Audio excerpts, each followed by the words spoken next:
The pursuit of happiness becomes more than just a wish in our fast-paced world where obligations and diversions appear never-ending. Imagine leading a life where every single day is marked by sincere smiles and obstacles are met with a cheerful attitude. Happiness is more than just a concept. It's a discipline that explores the complexities of the human well-being and the routes that lead to a life of joy and contentment. This topic is especially relevant to my generation, as somehow Gen Z is the most unhappiest generation despite living in one of the most peaceful times in history. A series of consumer surveys and interviews conducted by McKinsey revealed that 1 in 4 Gen Z respondents reported feeling emotionally distressed. This is almost double the levels reported by millennial and Gen X respondents and almost triple the levels reported by baby boomer respondents. In the next few minutes, we are going to unravel the mysteries behind this delightful emotion that we all crave but desperately lack. I'm Harish Manuvel from CPS Global School Tirumaraisai, and I'm here today to share with you 3 key laws to follow to get the most out of your life and to achieve true happiness each and every single day. Let's take a look at the first law, practicing gratitude, which brings us to 2 very simple but very powerful words. Thank you. And please do not get up from your seats yet. I'm not done for my talk. So why are these 2 words so important? Well, humans operate on what's known as a hedonic treadmill, which means we quickly tend to stabilize at a certain set point of happiness.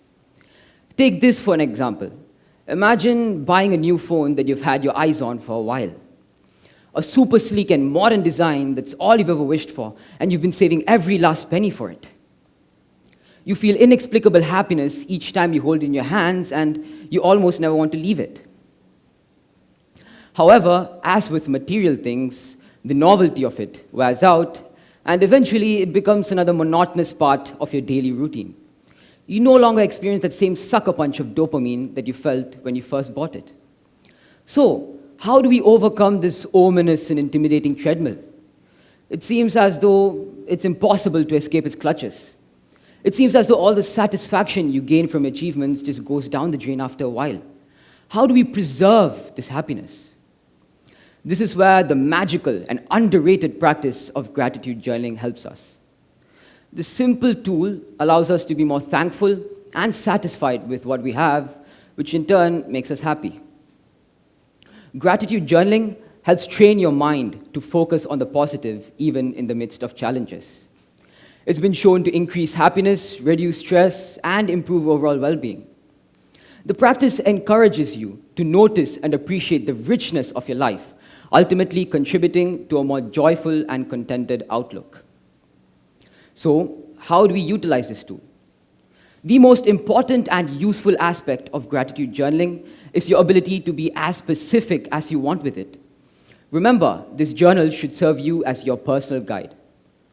For this reason, instead of writing down something generic like, I'm so grateful for my brother, you can instead be more descriptive of what your brother did for you that you're so grateful about and how it has impacted you. Now, of course, don't just stop with family. Variety is also imperative to a good gratitude journal. Explore different aspects of your life to be thankful about. Relationships, experiences, achievements, nature. The possibilities are endless. A key thing to note is that one of the most crucial aspects to gratitude journaling is your ability to be genuine with it.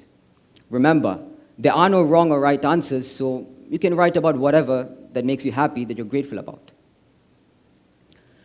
Carry out a random act of kindness with no expectation of anything in reward, safe in the knowledge that someday someone might do the same for you. Princess Diana. This law is arguably one of the closest ones to my heart, and I would like to share a story in which I was a recipient of an act of kindness that impacted me greatly.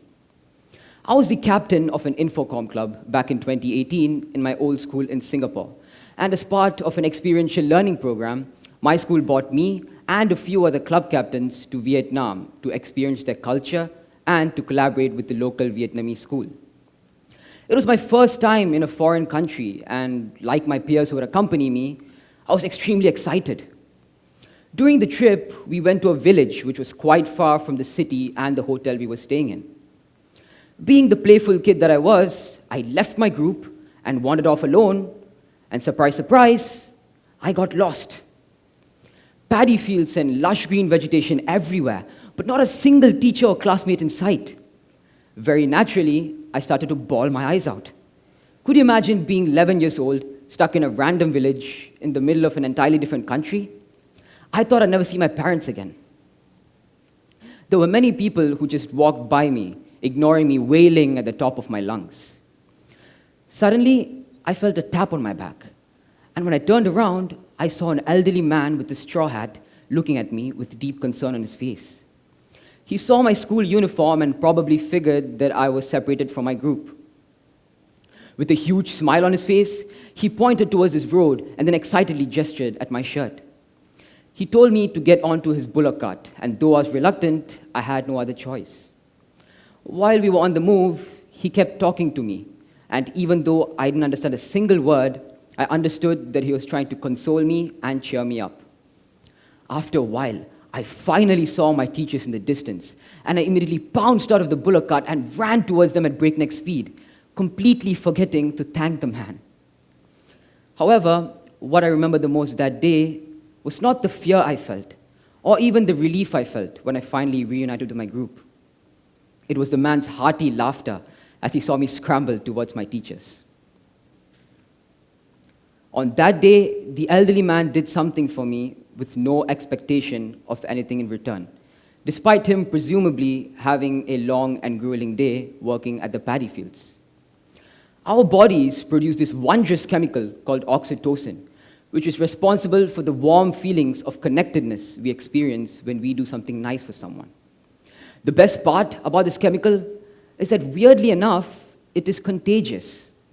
Studies have shown that just by merely observing an act of kindness, your body experiences a surge of oxytocin.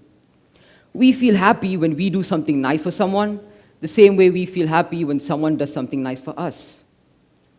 Now, unlike the first law, the second law does not have any distinct method to it. You have a lot of creative liberties with this law. Just pay attention to the people around you. Notice when someone might need your help or when a kind word could brighten their day. Engage in random small acts of kindness. Pay for a stranger's coffee, leave a kind note on someone's desk, or even help carry groceries for your elderly neighbor. Offer a listening ear to someone going through a tough time. Sometimes kindness means being there for someone emotionally as well. Remember, kindness has a ripple effect.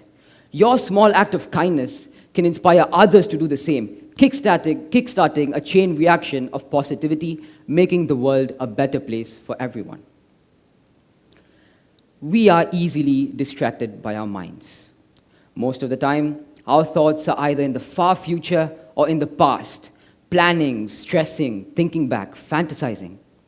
The advantages of practicing mindfulness can be wonderful, and it can help us better handle the conflicting demands of our busy lives. So far, I've yapped on and on about ways to increase happiness. Now, I'd like to shed some light on how to maintain happiness. I believe this is equally as important, as all it takes for someone to lose their happy mood is a minor inconvenience. Let's say you're stuck in an annoying traffic jam on the way to an important meeting that could alter the course of your life.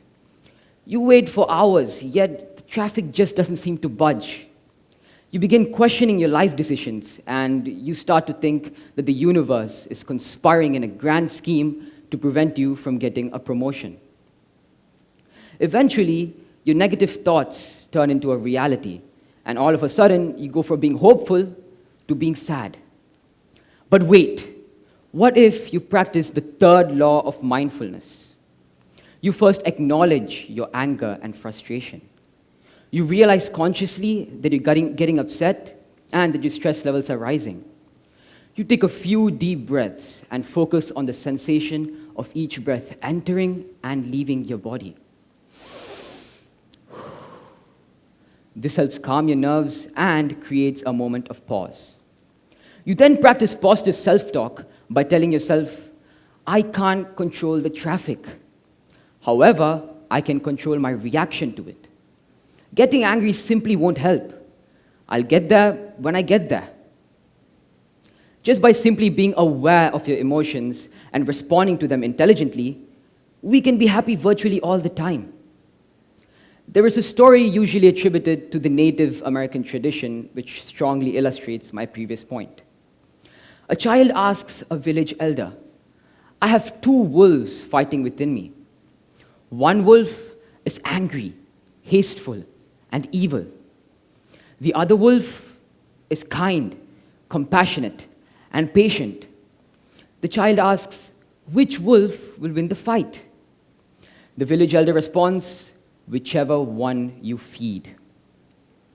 Ladies and gentlemen, as we come to the end of our journey with our three remarkable laws, I hope you all leave here today with not just a pocket full of wisdom, but a heart full of hope.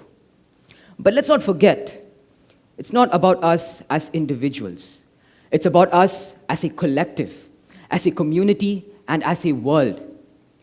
When we embody these three laws, when we practice gratitude, when we extend acts of kindness, and when we embrace mindfulness, we not only transform our own lives, but we send ripples of positivity into the lives of those around us.